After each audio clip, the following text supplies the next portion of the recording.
Madam आपका शुक्रिया। Budget की स्पीच में फाइनेंस मिनिस्टर ने 4 बिरादरियों का जिक्र किया।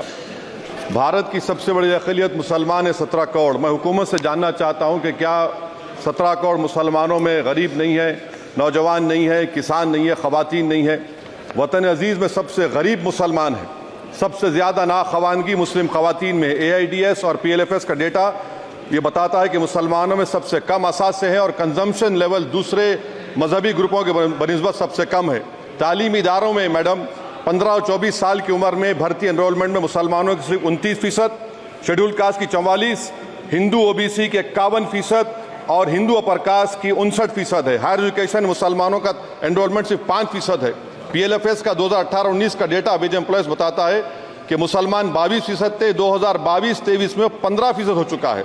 सेल्फ एम्प्लॉयमेंट में मुसलमान हिंदू सिख से ज़्यादा 58.4% है। रेगुलर वेज एम्प्लॉयमेंट में सबसे कम मुसलमान है 15% और कैजुअल लेबर में सबसे ज़्यादा मुसलमान 26% है। तो मुसलमानों का शेयर रेगुलर एम्प्लॉयमेंट में लॉस हो रहा है एम्प्लॉयमेंट का। मुसलमान नौजवानों का ना रोज़गार मिलता है, ना तालीम के मौक़े, ना हुकूमत उनको कोई तरबियत सहूलत दी जाती है। मैं मोदी हुकूमत को एक मुसलमानों का एक अछूत बना दिया है, ना कोई सियासी नुमाइंदगी है, ना मुल्क की तरक्की में इनका कोई हिस्सा दिया जा रहा है। मैं मैडम माइनॉरिटी वेलफेयर मिनिस्ट्री में 2023-24 में 38% की बजट में कमी कर दी गई, 5,000 से 3,000 करोड़ कर दिया गया। इस साल के बजट में सिर्फ चंद 100 करोड़ का इजाफा किया गया, मगर 23-24 के बजट के लेवल पर पैसे मुख्तसर नहीं किए गए। ये मोदी हुकूमत की बदनीयती और झूठा कमिटमेंट है, झूठा कमिटमेंट अक़लियतों के ताल्लुक से। तालीम के उस अक़लियती स्कॉलरशिप मैडम अक़लियतों के गरीब तलबा और तालिबात को दी रकम में कमी कर दी गई। 2019 में मोदी ने कहा था कि 1 करोड़ स्कॉलरशिप दिए जाएंगे, अब सिर्फ 58 लाख दिए जा रहे हैं। 47% अक़लियती एप्लीकेंट्स को हर साल स्कॉलरशिप से महरूम कर दिया जा रहा है। 10 साल से मैं कह रहा हूं कि डिमांड ड्रिवन करो। डिमांड ड्रिवन के लिए सिर्फ 3,000 करोड़ की जरूरत है, मगर ये हुकूमत सच्चाई को और ईमानदारी से काम नहीं कर रही है। 2007 और 8 से माइनॉरिटी स्कॉलरशिप का नंबर इजाफा नहीं हुआ है। Pre matric scholarship madam Kundu committee ने कहा कि मुसलमानों में drop out rate primary level पर होता है, तो हुकूमत ने 9th क्लास से प्री मैट्रिक स्कॉलरशिप पैसे दे रही है। NDMC की इक्विटी मैडम 800 करोड़ एक मजाक है। PMGAV के में 910 करोड़ दिए गए। सारी दुनिया जानती है कि जहां मुसलमान बसता है गांव में, शहर में, वो अंडर डेवलप एरिया है और आप मजाक करें ऊंट के मुंह में जीरा देकर। हज में 97 करोड़। हज कमेटी एक रुश्वत का मरकज बन चुका है। प्राइवेट टूर ऑपरेटर्स के एक लाइसेंस के लिए पैसे देना पड़ता है, बिल्डिंग सिलेक्शन के लिए पैसे देना पड़ता है, मीना मुजदलफा में कंपनी के सिलेक्शन के लिए पैसे देना पड़ता है। मैं हुकूमत से मुतालबा करता हूं कि ख़त्म किया जाए और CBI से इंक्वायरी करवाई जाए। मोदी हुकूमत को अक़लियतों बिल्कुल मुसलमानों से नफरत को ख़त्म करना पड़ेगा। मुसलमानों को उनका दस्तूरी हक मिलना चाहिए। आप कैसे विकसित भारत बनाएंगे अगर 17 करोड़ मुसलमान नफरत करेंगे? मैडम पूरी स्पीच में फाइनेंस मिनिस्टर के बच्चों का जिक्र नहीं है। आज हमारे देश में 66 लाख बच्चे रोज भूखे सोते हैं। 46 मिलियन बच्चे स्टंटेड हैं मेल न्यूट्रिशन की वजह से।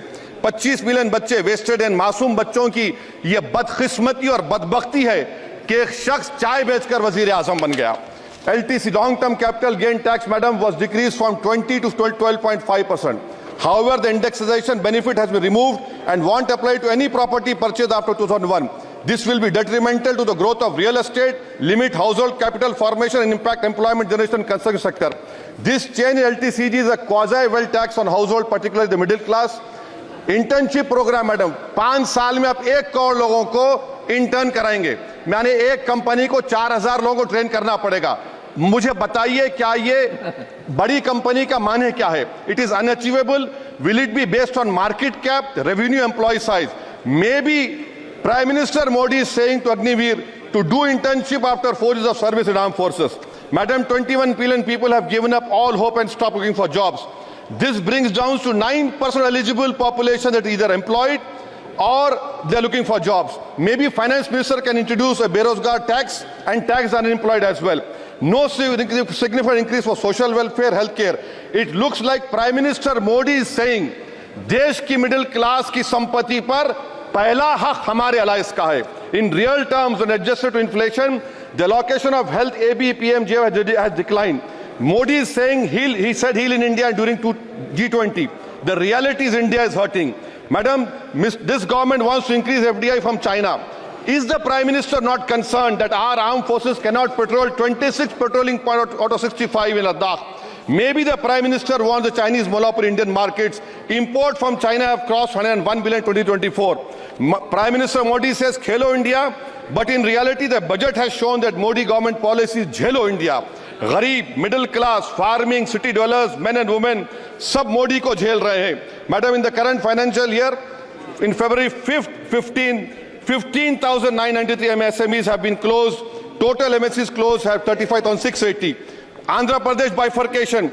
This parliament passed a law. For last 10 years, Modi government has shown their intellectual dishonesty in not giving ITR, IIM, Bayaram Steel Factory, Railway ko Hazipet, recognition of Palmaru as National Irrigation Project. This shows intellectual dishonesty of this government. Madam, I end my speech by quoting a famous poet, and I'm amending certain verses. 133 crore इंसानों, जिंदगी से बेगानों, सिर्फ हुक्मरानों ने हक तुम्हारा छीना है. खाक ऐसे जीने पर यह भी कोई जीना है. बेशऊर भी तुमको बेशऊर कहते हैं. सोचता हो ये नादान कैसे हवा में रहते हैं. 133 करोड़ इंसानों, कब तक ये खामोशी?